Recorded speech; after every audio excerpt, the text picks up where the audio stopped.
Hey guys, welcome back. If you're wondering why I look like this, I know I don't look 100 times better usually, but I think I do look a little pale, a little tired. It's because I didn't take my own advice from the previous video, aka I got sick. I've been dealing with a stomach infection for the past 10 days or so, and so I figured today's video would be about what to do if you get sick in India. So stay tuned. J'ai trop chaud, sa mère. Non mais faut que je garde mon écharpe, j'avais mon écharpe dans les plans précédents. Putain, c'est trop dur cette vie. 6 hours later. Oh, I'm in a new space. Hello. Nice. So, you know how last week I warned you about all the things you should worry about, not worry about, but the things you should watch out for when you eat food in India? Well, let's just say that I did not exactly take my own advice and I got sick. And so I figured it would make sense to make this week's video about what to do if you get sick in India. The first thing that might happen is that you might suffer from gas and acidity. Now that's due to the fact that the food here has a lot of spices. A lot of dishes are made with a lot of spices, and when I say spices, I don't necessarily mean chilies, just spices in general. The food might be a little bit heavier than what you're used to eating. Let's just say that that might lead to some gas and acidity. Now don't worry, that's very common. What you can do is you can grab some chewable tablets from the pharmacy. They're usually these pink or white tablets. You just chew one after a meal, or is it before a meal? I have no idea. Please ask a professional or whoever is selling the medicine to you.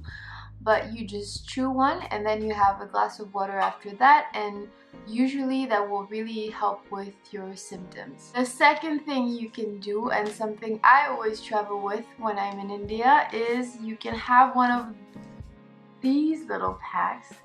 Oh my god, beauty gurus. This is not sponsored. I'm sure they come in a lot of different brands. What they do essentially is that they help with gas or acidity. They just help settle down your stomach. The way you have them is that you pour it in a glass of water, and you have to pour it quite fast because as soon as you start pouring it, it'll fizz up, and while it's fizzing, you shut down the glass. Have it all, have the whole glass as quickly as you can, and that will also help with acidity and gas. Second thing, which is quite common, is to get diarrhea. Now unless you have a stomach of steel, which I don't have, you'll probably get diarrhea at least once when you come to India. That's quite common when you eat food that you're not used to eating, or just when the climate changes, honestly, because the climate has a lot to do with your stomach health. As well as diarrhea, food poisoning is also very common. I mentioned it in the last video. The most important thing to do when you're suffering from these conditions is, one, to stay very hydrated.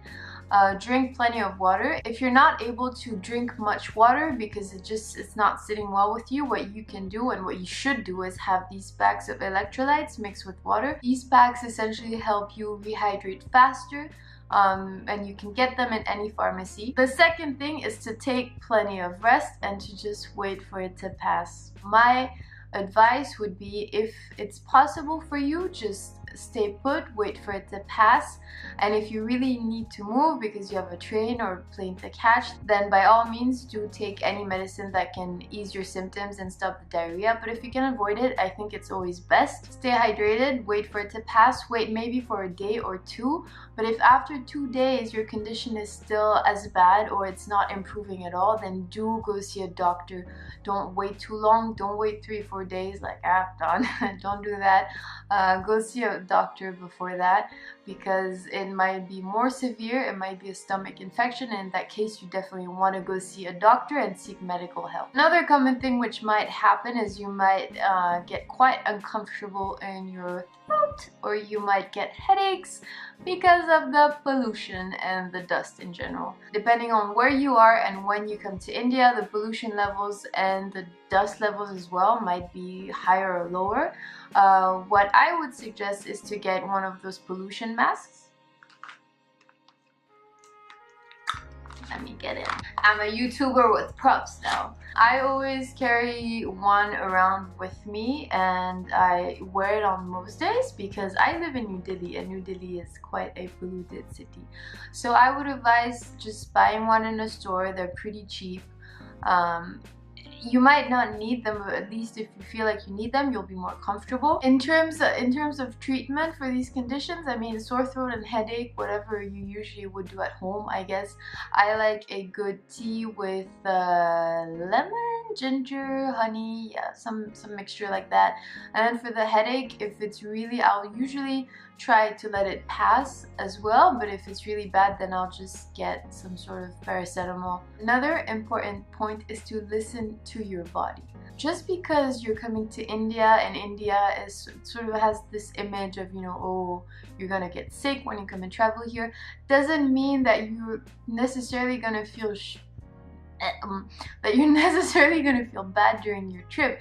Listen to your body, listen to the signals it's sending you. If you feel bad or if you have any doubts, if you start having fever, if you feel like you need medical attention or you want to get a doctor's opinion, by all means do go see a doctor. So now you may ask, how do you find a doctor? Well, let me tell you. First and foremost, if you are a foreign national or not for that matter, most embassies will have a list of doctors that they recommend.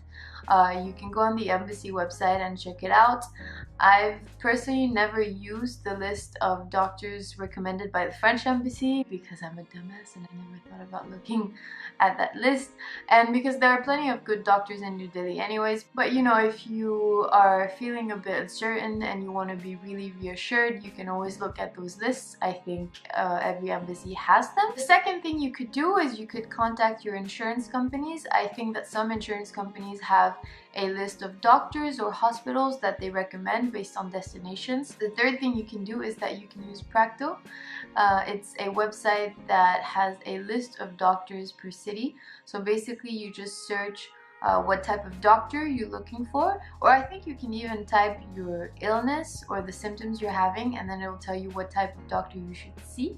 It's referenced per city, of course, and then they give you a bunch of information such as price of consultation, opening hours, the maximum wait time. Because yes, one thing which I don't understand is when you go on Practo, you have a list of doctors and then sometimes it'll tell you like, oh, only wait up till 30 minutes, only wait up to 60 minutes, which as a European is a very weird concept because I feel like in France, you get an appointment and then your expectation is that you'll have your appointment on time.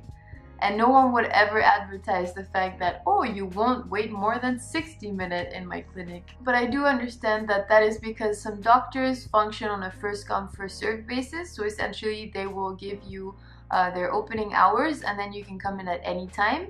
And so sometimes these doctors will say that, you know, you can come in at any time, however many people are there, you won't wait more than 60 minutes. So that's, I guess, what the advertising means. Still, you know, I mean, I'm sick, I don't want to wait 30 minutes. That's it for me, guys. That's all for this week, keeping it short and sweet. I'm sorry for looking like a bit of a scrub, but let's just say